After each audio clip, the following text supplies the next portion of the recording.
34. Há uma alma sensível. Há aí, entre as 5 ou 10 pessoas que me leem, há aí uma alma sensível, que está de certo um tanto agastada com o capítulo anterior.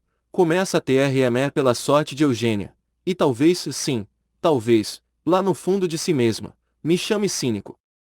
Eu cínico, alma sensível. Pela coxa de Diana.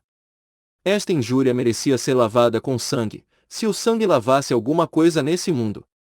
Não, alma sensível, eu não sou cínico, eu fui homem, meu cérebro foi um tablado em que se deram peças de todo gênero, o drama sacro, o austero, o piegas, a comédia louçã, a desgrenhada farsa, os autos, as bufonerias, um pandemônio, alma sensível, uma barafunda de coisas e pessoas, em que podias ver tudo, desde a rosa de Esmina até a arruda do teu quintal, desde o magnífico leito de Cleópatra até o recanto da praia em que o mendigo tirita o seu sono.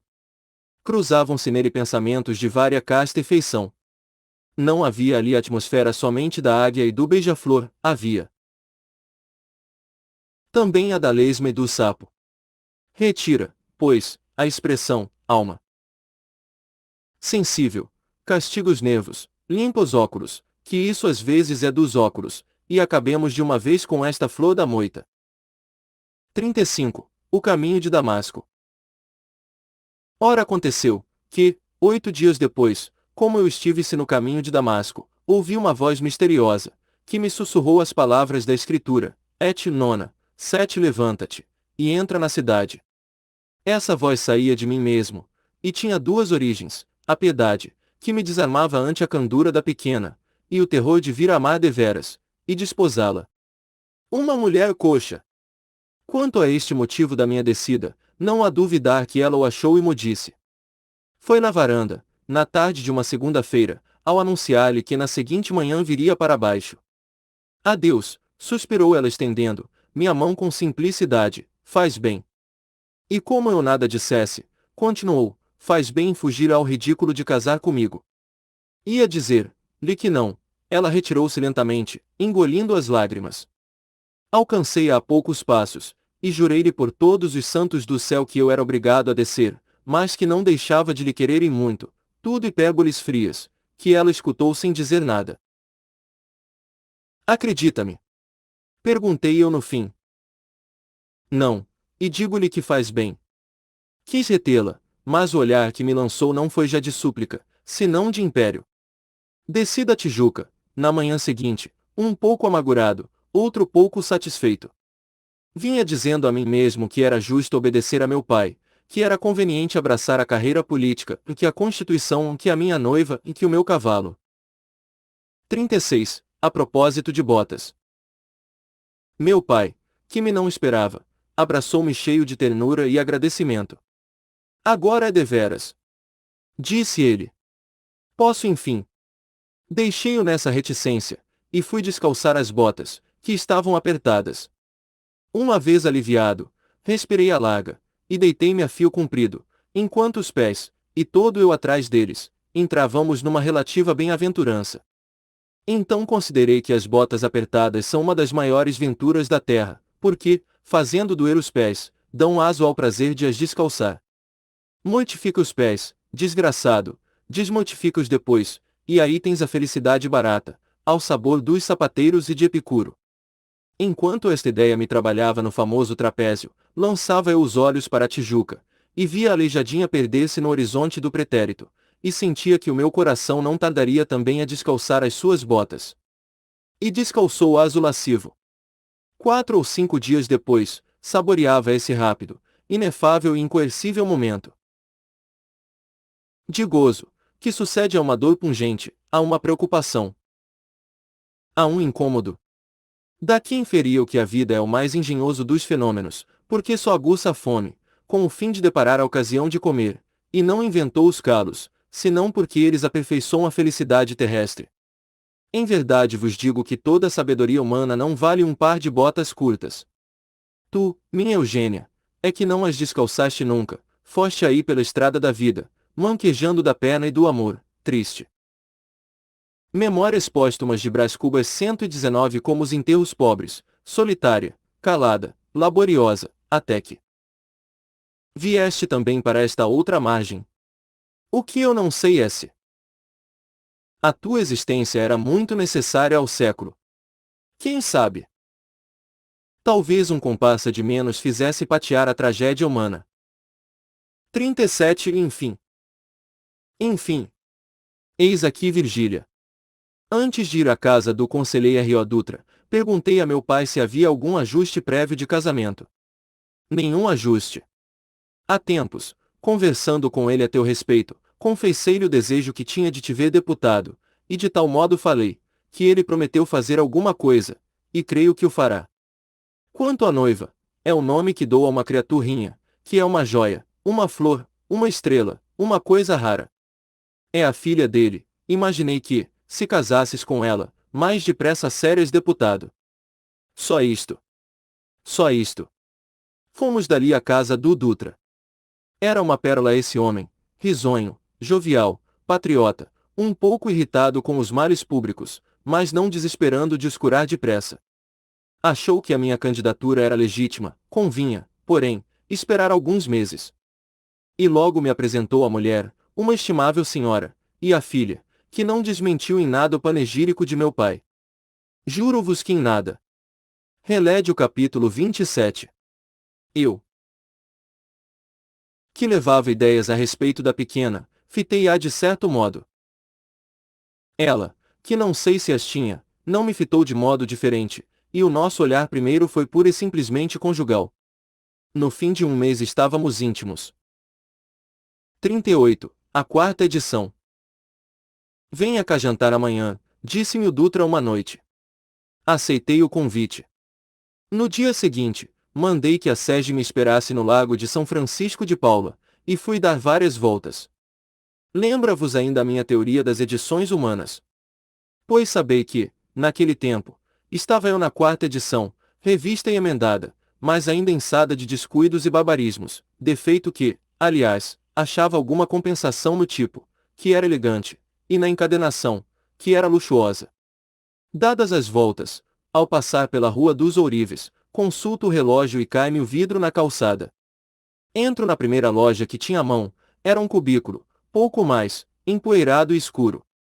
Ao fundo, por trás do balcão, estava sentada uma mulher, cujo rosto amarelo e bexiguento não se destacava logo, à primeira vista, mas logo que se destacava era um espetáculo curioso.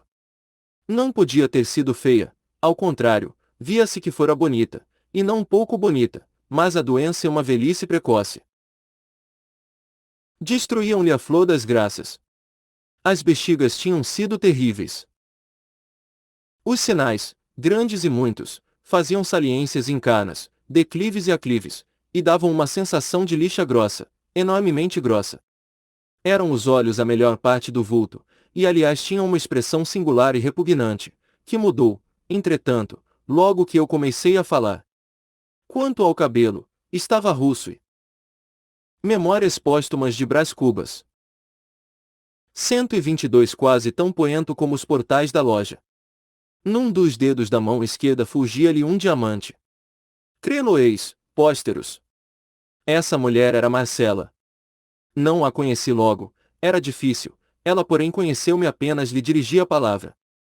Os olhos chisparam e trocaram a expressão usual por outra, meio doce e meio triste. Vi-lhe um movimento como para esconder-se ou fugir, era o instinto da vaidade, que não durou mais de um instante. Marcela acomodou-se e sorriu. Quer comprar alguma coisa? Disse ela estendendo-me a mão. Não respondi nada. Marcela compreendeu a causa do meu silêncio, não era difícil, e só hesitou, creio eu, em decidir o que dominava mais, se o assombro do presente, se a memória do passado. Deu-me uma cadeira, e com o balcão permeio, falou-me longamente de si, da vida que levará, das lágrimas que eu lhe fizera verter, das saudades, dos desastres, enfim das bexigas, que lhe escalavraram o rosto, e do tempo, que ajudou. A moléstia, adiantando-lhe a decadência. Verdade é que tinha a alma decrépita. Vendera tudo, quase tudo, um homem, que a amara outrora, e lhe morreu nos braços, deixará-lhe aquela loja de ourivesaria, mas, para que a desgraça fosse completa, era agora pouco buscada a loja, talvez pela singularidade de a dirigir uma mulher. Em seguida pediu-me que lhe contasse a minha vida. Gastei pouco tempo em dizer-lhe, não era longa, nem interessante. Casou. Disse Marcela no fim de minha narração. Ainda não, respondi secamente. Marcela lançou os olhos para a rua, com a atonia de quem reflete ou relembra. Eu deixei-me ir então ao passado, e, no meio das recordações e saudades, perguntei a mim mesmo por que motivo fizera tanto desatino. Não era esta certamente a Marcela de 1822, mas a beleza de outro tempo valia uma terça parte dos meus sacrifícios. Era o que eu buscava saber, interrogando. Memórias póstumas de Brás Cubas. 123 Rosto de Marcela. O rosto dizia-me que não, ao mesmo tempo os olhos me contavam que, já outrora, como hoje, ardia neles a flama da cobiça. Os meus é que não souberam ver-lhe, eram olhos da primeira edição. Mas por que entrou aqui? Viu-me da rua? Perguntou ela, saindo daquela espécie de torpor. Não, supunha entrar numa casa de relojoeiro, queria comprar um vidro para este relógio, vou a outra parte, desculpe-me, tenho pressa. Marcela suspirou com tristeza. A verdade é que eu me sentia pungido e aborrecido, ao mesmo tempo, e ansiava por me ver fora daquela casa. Marcela, entretanto, chamou o moleque, deu-lhe o relógio, e, apesar da minha oposição, mandou-o, a uma loja na vizinhança, comprar o vidro. Não havia remédio, sentei-me outra vez. Disse ela então que desejava ter a proteção dos conhecidos de outro tempo, ponderou que mais tarde ou mais cedo era natural que me casasse, e afiançou que me daria finas joias por preços baratos. Não disse preços baratos, mas usou uma metáfora delicada e transparente. Entrei a desconfiar que não padecera nenhum desastre, salvo a moléstia, que tinha o dinheiro a bom recado, e que negociava com o único fim de acudir à paixão do lucro, que era o verme roedor daquela existência. Foi isso mesmo que me disseram depois. 39. O vizinho. Enquanto eu fazia comigo mesmo aquela reflexão, entrou na loja um sujeito baixo, sem chapéu, trazendo pela mão uma menina de 4 anos. Como passou de hoje de manhã? Disse ele a Marcela. Assim, assim. Vem cá, maricota. O sujeito levantou a criança pelos braços e passou-a para dentro do balcão. Anda, disse ele, pergunta de Marcela como passou a noite. Estava ansiosa por vir cá, mas a mãe não tinha podido vesti-la então, maricota. Toma a bênção. Olha a vara de marmelo. Assim. Não imaginam que ela é lá em casa, fala na senhora todos os instantes, e aqui parece uma pamonha. Ainda ontem. Digo, maricota. Não, diga, não, papai. Então foi alguma coisa feia? Perguntou Marcela batendo na cara da menina. Eu lhe digo, a mãe ensina-lhe a rezar todas as noites um Padre Nosso e uma Ave Maria, oferecidos a Nossa Senhora, mas a pequena ontem veio pedir-me com voz muito humilde. Imagine o que queria oferecê-los a Santa Marcela. Coitadinha! Disse Marcela beijando-a. É um namoro, uma paixão, como a senhora não imagina. A mãe diz que é feitiço. Memórias póstumas de Brás Cubas. 125 Contou mais algumas coisas o sujeito, todas muito agradáveis, até que saiu levando a menina, não sem deitar-me um olhar interrogativo ou suspeitoso. Perguntei a Marcela quem era ele. É um relojoeiro da vizinhança, um bom homem, a mulher também, e a filha é galante, não. Parecem gostar muito de mim, é boa gente. Ao proferir estas palavras havia um tremor de alegria na voz de Marcela, e no rosto como que se lhe espraiou uma onda de ventura. 40. Na sege. Nisto entrou o moleque trazendo o relógio com o vidro novo. Era tempo, já me custava estar ali, dei uma moedinha de prata ao moleque, disse a Marcela que voltaria noutra ocasião, e saí a passo largo. Para dizer tudo, devo confessar que o coração me batia um pouco, mas era uma espécie de dobre de finados. O espírito ia travado de impressões opostas. Notem que aquele dia amanhecera alegre para mim. Meu pai, ao almoço, repetiu-me, por antecipação, o primeiro discurso que eu tinha de proferir na Câmara dos Deputados. Rimo-nos muito, e o sol também, que estava brilhante, como nos mais belos dias do mundo, do mesmo modo que Virgília devia rir, quando eu lhe contasse as nossas fantasias do almoço. Vai senão quando, cai-me o vidro do relógio, entro na primeira loja que me fica à mão, e eis-me surge o passado, ei-lo que me lacera e beija, ei-lo que me interroga, com um rosto cortado de saudades e bexigas. Lá o deixei, meti-me às pressas na sege, que me espe. Rava no lago de São Francisco de Paula, e ordenei ao boleeiro que rodasse pelas ruas fora. O boleeiro atiçou as bestas, a sege entrou a sacolejar-me, as molas gemiam, as rodas sucavam rapidamente a lama que deixará a chuva recente, e tudo isso me parecia estar parado. Não há, às vezes, um certo vento morno, não forte nem áspero, mas abafadiço, que nos não leva o chapéu da cabeça, nem rodomoinha nas saias das mulheres, e todavia. Memórias póstumas de Brás Cubas.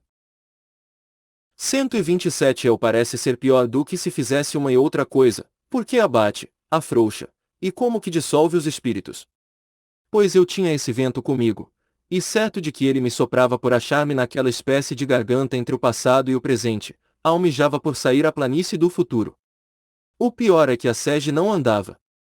João, bradei eu ao boleeiro. Esta sege anda ou não anda? Ué! Nhonho! Já estamos parados na porta de senhor conselheiro. 41. A alucinação. Era verdade. Entrei apressado, achei Virgília ansiosa, mau humor, fronte nublada. A mãe, que era surda, estava na sala com ela. No fim dos cumprimentos disse-me a moça com sequidão, esperávamos que viesse mais cedo. Defendi-me do melhor modo, falei do cavalo que empacara, e de um amigo, que me detivera. De repente morre-me a voz nos lábios, fico tolhido de assombro. Virgília seria Virgília aquela moça. Fitei-a muito, e a sensação foi tão penosa, que recuei um passo e desviei a vista. Tornei a olhá-la. As bexigas tinham-lhe comido o rosto, a pele, ainda na véspera tão fina, rosada e pura, aparecia-me agora amarela, estigmada pelo mesmo flagelo, que devastara o rosto da espanhola. Os olhos, que eram travessos, fizeram-se murchos, tinha o lábio triste e a atitude cansada. Olhei-a bem, peguei-lhe na mão, e chamei-a brandamente a mim. Não me enganava, eram as bexigas. Creio que fiz um gesto de repulsa.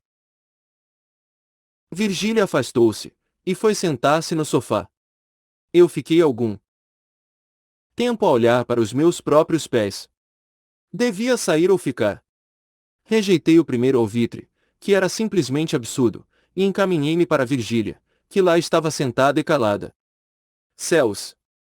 Era outra vez a fresca, a juvenil, a florida Virgília. Em vão procurei no rosto dela algum vestígio da doença, nenhum havia, era a pele fina e branca do costume. Memórias póstumas de Brás Cubas. 129. Nunca me viu? Perguntou Virgília, vendo que a encarava com insistência. Tão bonita, nunca. Sentei-me, enquanto Virgília, calada, fazia estalar as unhas. Seguiram-se alguns segundos de pausa. Falei-lhe de coisas estranhas ao incidente, ela porém não me respondia nada, nem olhava para mim. Menos o estalido, era a estátua do silêncio.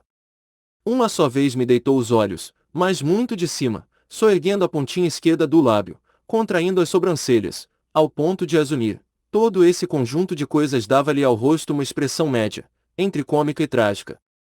Havia alguma afetação naquele desdém, era um arrebique do gesto. Lá dentro, ela padecia, e não pouco, ou fosse mágoa pura, ou só despeito, e porque a dor que se dissimula dói mais, é muito provável que Virgília padecesse em dobro do que realmente devia padecer. Creio que isto é metafísica. 42. Que escapou a Aristóteles. Outra coisa que também me parece metafísica é isto: dá-se movimento a uma bola, por exemplo, rola esta, encontra outra bola, transmite-lhe o impulso, e eis a segunda boa rolar como a primeira rolou. Suponhamos que a primeira bola se chama Marcela, é uma simples suposição, a segunda, Brás Cubas, a terceira, Virgília. Temos que Marcela, recebendo um piparote do passado rolou até tocar em Brás Cubas, o qual, cedendo à força impulsiva, entrou a arreolar também até esbarrar em Virgília, que não tinha nada com a primeira bola, e eis aí como, pela simples transmissão de uma força, se tocam os extremos sociais, e se estabelece uma coisa que poderemos chamar solidariedade do aborrecimento humano. Como é que este capítulo escapou a Aristóteles? 43. Marquesa. Por que eu serei marquês? Positivamente, era um diabrete Virgília, um diabrete angélico, se querem, mas zero. E então?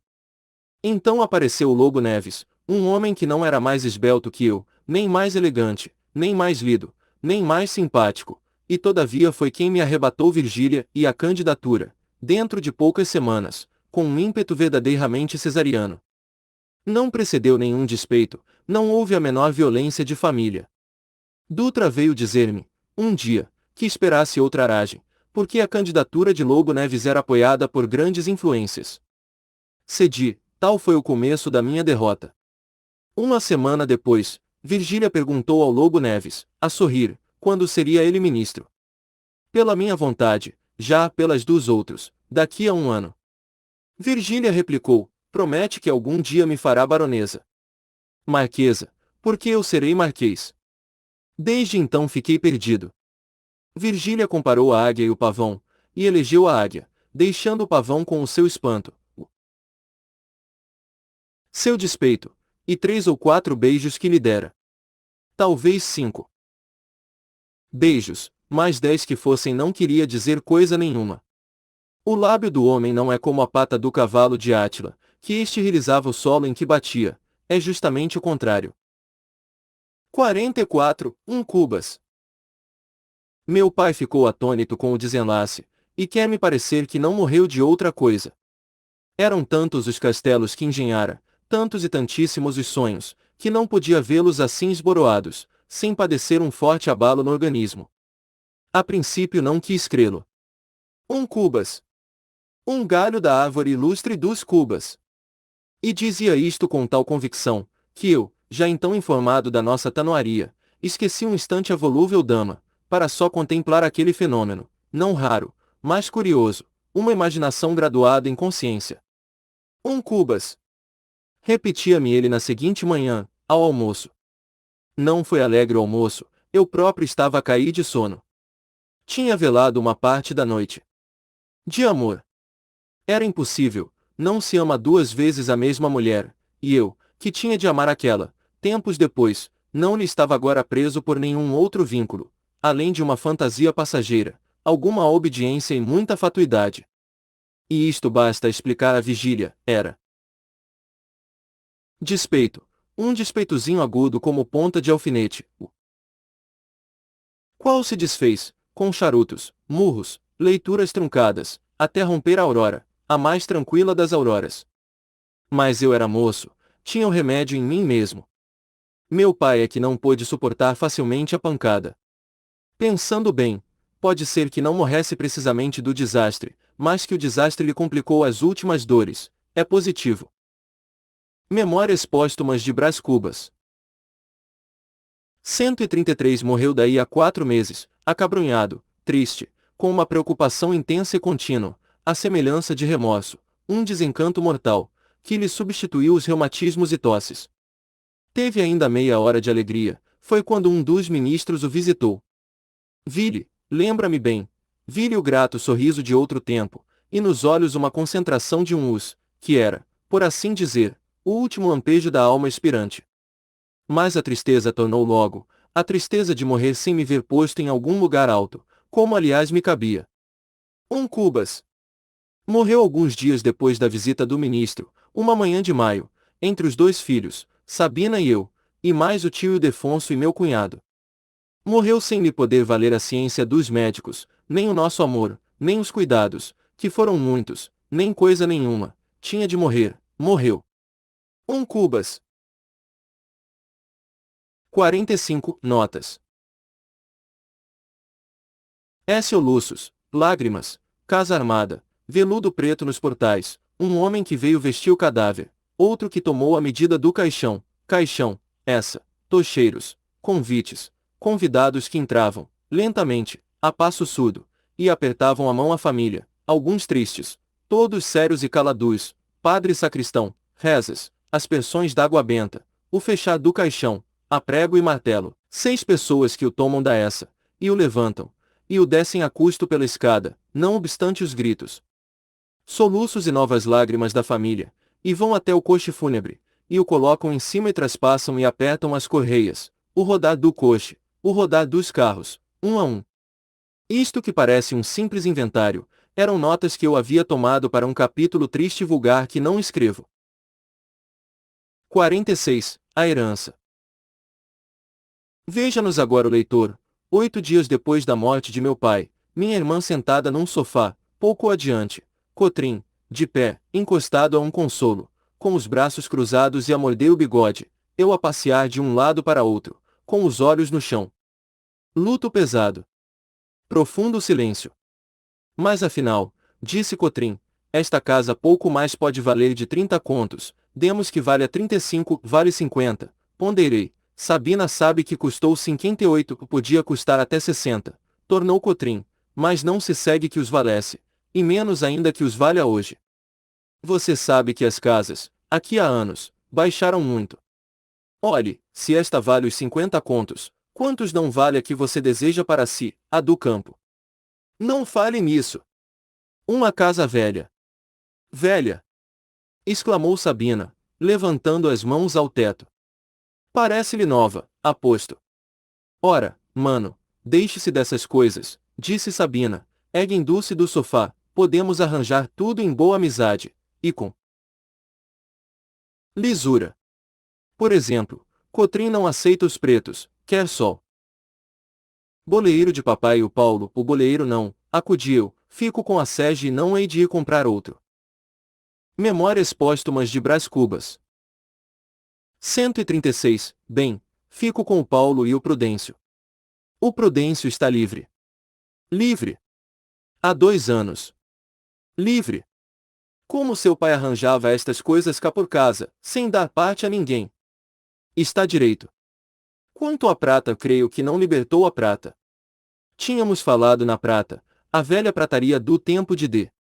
José I, a porção mais grave da herança, já pelo lavor, já pela vetustez, já pela origem da propriedade, dizia meu pai que o conde da Cunha, quando vice-rei do Brasil, a dera de presente a meu bisavô Luís Cubas.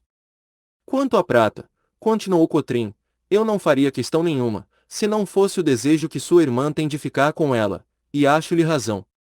Sabina é casada, e precisa de uma copa digna, apresentável. Você é solteiro, não recebe, não mais posso casar. Para quê? Interrompeu Sabina. Era tão sublime esta pergunta, que por alguns instantes me fez esquecer os interesses. Sorri, peguei na mão de Sabina.